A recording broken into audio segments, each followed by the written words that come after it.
Salam kerahiman. Hari ini 11 November. Kita akan baca dari 464 dan 495. Kita mulai ya. Dalam nama Bapa dan Putra dan Roh Kudus. Amin. 464. Dalam renungan tentang kerendahan hati, keraguan-raguan lama muncul kembali, yakni bahwa suatu jiwa yang papa seperti jiwaku tidak akan mampu melaksanakan tugas yang telah dituntut Tuhan. Sementara aku menganalisa keraguan-raguan ini, imam yang memimpin retret menyela alur permenungannya dan berbicara mengenai satu hal persis yang sedang aku ragukan, yakni bahwa Allah biasanya memilih jiwa yang paling lemah dan paling sederhana sebagai alat untuk karya-karyanya yang paling besar. Kita dapat melihat bahwa ini merupakan kebenaran yang tidak dapat disangkal kalau kita memperhatikan orang-orang yang dipilih Allah menjadi rasul-rasulnya. Atau lagi, kalau kita menyimak sejarah gereja dan menyaksikan betapa karya-karya besar dilakukan oleh jiwa-jiwa yang paling tidak mampu melaksanakannya. Sebab hanya dengan cara inilah karya-karya Allah dinyatakan sebagaimana adanya, yakni sebagai karya Allah. Ketika keraguan-raguanku sama sekali menghilang, imam itu kembali ke tema konferensinya tentang kerendahan hati. Yesus berdiri di altar seperti biasa ia lakukan dalam setiap konferensi dan tidak berkata apa-apa kepadaku, tetapi tatapan matanya yang ramah menembus jiwaku yang papa yang kini tidak lagi memiliki satu dalih apapun. 495. Yesus, terang abadi, terangilah budiku, kuatkanlah kehendakku, nyalakanlah hatiku, dan dampingilah aku seperti yang telah Engkau janjikan, sebab tanpa Engkau aku ini bukan apa-apa. Engkau tahu ya Yesus betapa lemahnya aku. Sebenarnya ya Yesus, aku tidak perlu memberitahukan hal ini kepadamu, sebab Engkau sendiri mengetahui dengan paling tepat betapa malangnya aku. Padamulah bertumpu seluruh kekuatanku. Di 464 dikatakan, dalam renungan tentang kerendahan hati. Suster Faustina punya keraguan-raguan lama ya, yang dia ingat lagi di dalam konferensi tersebut ya. Jiwa yang papa seperti jiwaku tidak akan mampu melaksanakan tugas yang telah dituntut Tuhan. Kita juga sering dengar ya, kalau diminta sesuatu, waduh saya bisa enggak ya? Saya sanggup enggak ya?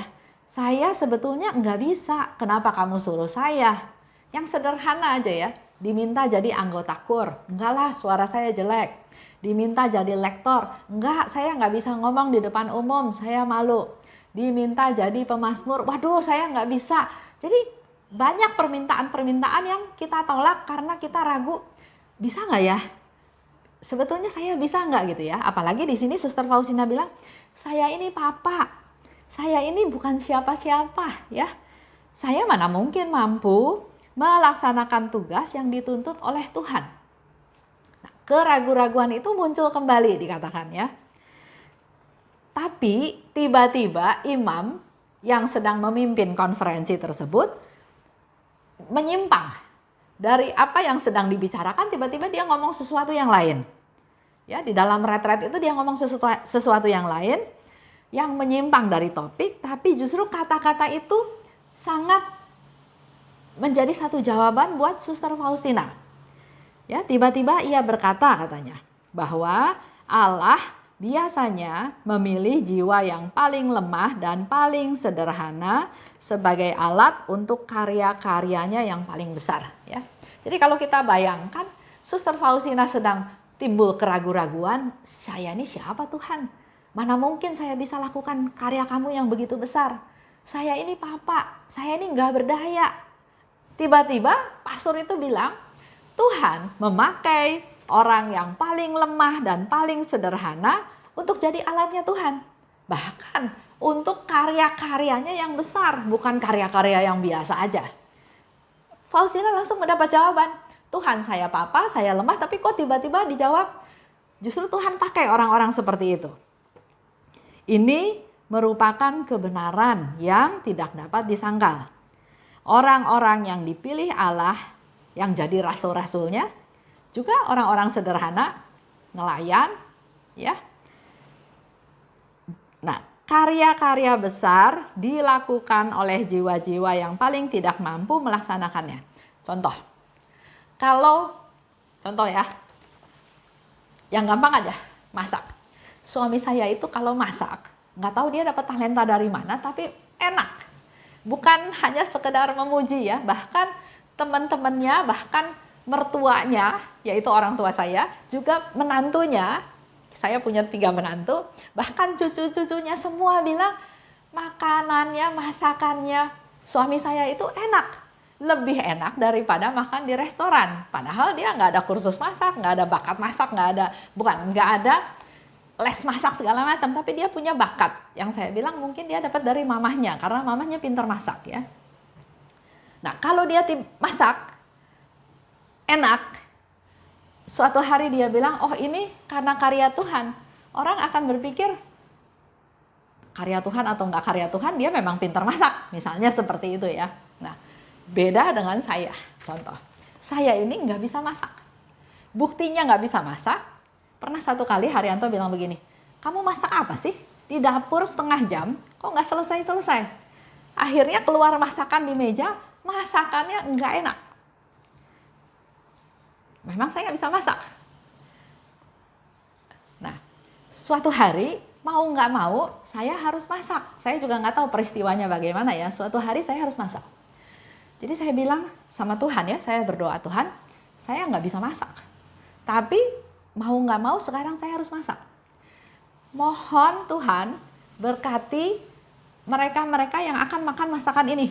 Minimal bisa ditelan sama mereka bisa makan, mereka kenyang. Ya sudah, masak kan? Disajikanlah di meja makan. Dan ternyata mereka bisa makan. Dan dikatakan, makanannya enak. Nah, saya bilang ini karena saya berdoa. Dan mereka percaya bahwa ya karena saya nggak bisa, kok tiba-tiba jadi makanannya enak, berarti pasti ada karya orang lain dalam tanda kutip. Di sini adalah saya berdoa dan doa saya bukan Tuhan jadikan saya tukang masak yang enak, tapi saya berdoanya Tuhan, saya nggak bisa masak. Tapi tolong supaya mereka yang makan itu bisa makan makanan saya. Karena yang lalu suami saya bilang nggak bisa makan. Nggak enak ya. Buat saya gampang. Kurang asin, ya kasih garam. Keasinan, ya kasih air. Itu teori saya ya. Tapi kan orang lain nggak bisa berpikir seperti itu. Nah ini juga contohnya sama. Jadi Tuhan memakai orang-orang yang sangat sederhana, orang-orang yang nggak bisa apa-apa, baru terbukti bahwa itu karya Tuhan. Ada kuasa, ada karya yang besar yang membuat ini bukan buatan dia.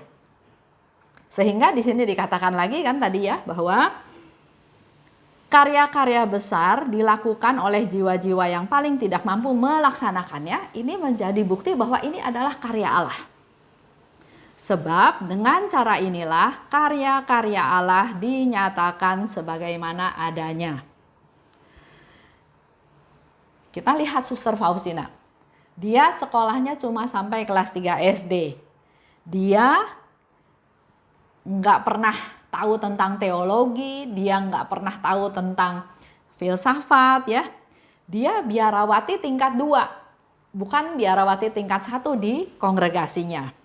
Dia juga kerjanya di dapur, cuci kentang, jaga pintu kalau ada tamu yang datang. Di pabrik roti, bikin roti, juga pernah kerja di kebun, memelihara tanaman, itu pekerjaan dia hari-hari. Nah, dengan pengalaman dia, dengan pendidikannya dia, kok bisa melakukan satu karya yang besar, yang luar biasa, sehingga tercipta buku diary ini. Kalau bukan karya Tuhan, karya siapa? Jadi pembuatan diary ini, kehidupannya, pengalamannya, semuanya betul-betul pimpinan dari Roh Kudus. Sehingga dikatakan juga dia sekarang dianggap sebagai salah satu pujangga besar di gereja Katolik. dengan kesederhanaannya, dengan kepapaannya, dengan sakit penyakitnya, tapi dia bisa membuat suatu karya yang besar. Bukan Suster Faustina. Ini jelas-jelas karya Allah. Ketika keraguanku menghilang, jadi setelah mendengar kata-kata si imam di dalam retret tersebut, dia langsung mendapat jawaban, ya saya dapat jawaban, saya nggak perlu ragu-ragu lagi. Dan ketika keraguan-raguanku menghilang, imam itu kembali ke tema. Jadi betul-betul Tuhan pakai imam itu untuk menjawab keraguan-raguan dari Suster Faustina. Tuhan bisa pakai segala situasi, segala suasana, bahkan Tuhan bisa pakai siapapun untuk jadi alatnya. Untuk memberi jawaban. Kalau kita ingat waktu zamannya Musa, Tuhan pakai Firaun dengan 10 tulah, ya. Itu juga Tuhan pakai. Contoh Yusuf, istri Potifar, mimpi, dan seterusnya. Firaun, Tuhan bisa pakai siapa saja, Tuhan bisa pakai situasi apa aja untuk melaksanakan atau menyatakan karyanya, kehadirannya. Contoh ya, saya kasih renungan, pernah satu kali saya kasih renungan di persekutuan doa. Saya kasih renungan ya berdasarkan tema, bacaan Alkitabnya apa, saya mencoba memberikan renungan. Setelah selesai, ada seorang ibu datang ke saya, dia bilang, terima kasih Bu Esther, ternyata Tuhan menjawab saya melalui renungan ibu. Ya saya juga senang juga ya dibilangin terima kasih karena memang dia terhibur mendapat jawaban. Tapi apa yang persisnya jawaban apa yang saya katakan saya juga nggak tahu ya. Tapi itulah yang Tuhan pakai melalui kata-kata siapa saja, karena dia bilang juga, saya sebetulnya udah nggak mau datang ke persekutuan doa malam itu. Saya sudah lama juga tidak datang, karena saya merasa Tuhan nggak dengar doa saya. Tapi malam itu ada satu dorongan saya datang, dan saya mendengarkan apa yang Ibu Esther bilang, dan saya mendapat jawaban dari apa yang menjadi kegalauan saya selama ini. Itu ya sharingnya. Dikatakan lebih lanjut oleh Suster Faustina, Yesus berdiri di altar. Seperti biasa ia lakukan dalam setiap konferensi. Jadi ini juga satu konfirmasi buat kita semua. Bahwa kalau kita retret, kalau kita rekoleksi, kalau kita berkumpul, Yesus bilang kan, 2-3 orang berkumpul dalam namaku, aku hadir. Yesus itu ada. Di sini Suster Faustina bilang, Yesus berdiri di altar seperti biasa yang ia lakukan dalam konferensi. Yesus hadir. Ya. Nah, ini juga menjadi masukan buat kita semua. Jadi jangan berpikir, saya melakukan sesuatu, Tuhan nggak tahu, Tuhan nggak lihat. Tuhan hadir, Tuhan ada dan Tuhan tahu. Mari kita masuk ke doa ya, doa kerendahan hati. Saya mau ajak Bapak Ibu berdoa dari tadi 495. Kita baca sama-sama, kembali lagi teksnya ya. Dalam nama Bapa dan Putra dan Roh Kudus, amin.